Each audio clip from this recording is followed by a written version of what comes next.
I proudly rise today in a bipartisan effort to release the Epstein files, finally, after 5 administrations have covered it up. Earlier today, I attended the press conference where the survivors, they're not victims, the survivors of Jeffrey Epstein's sexual abuse and sex trafficking told their stories. And they told stories about how it started back in 1991, 1996, and they continued on through the decades. And they told stories about how they told someone and tried to get help. They told the FBI, and they weren't listened to. And they told law enforcement, and no one did anything. And these women don't just number a few. These women number around 1,000 women. And they are victims of something that's unthinkable. And this should have never, ever happened. This was the biggest fight I think I've seen in Washington, D.C. This is my 5th year here. And this was a fight that we should have never had to wage. It should have been the easiest thing for every single member of Congress. It should have been the easiest thing for the Speaker of the House.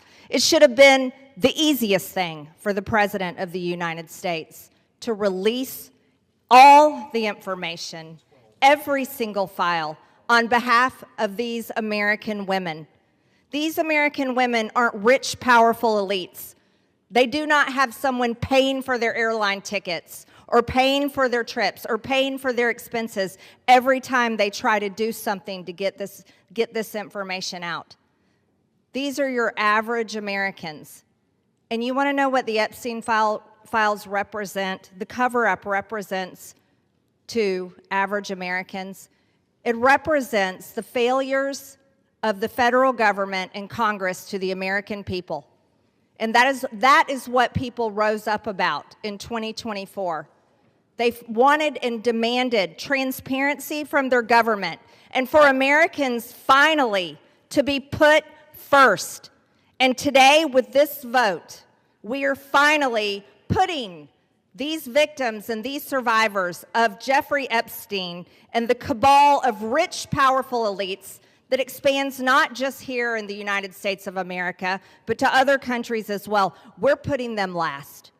And that is exactly what Americans want. You see, for far too long, Americans have been put last. And they're sick of it. They're sick and tired of it. And this is why they don't trust Congress. This is why they don't trust the government. And here's the problem. All of these women who have suffered in shame for years and years and years, women who were terrified, women who were intimidated, women who were threatened, just like Virginia Giuffre. And now she's dead. And these women should have never faced that, for this information to come out. And we, especially the 4 Republican members of the House of Representatives, we should have never faced intimidation and threats for us to get this vote to come to the floor. Never forget, there were 4. Thomas Massie, myself, Nancy Mace, and Lauren Boebert. We had to sign a discharge petition, and we had to fight through intimidation, and we had to endure it for months to push that discharge petition finally to 218 to get this vote to come out. This is what the American people are sick of, and rightfully so. Now, where does this go from here?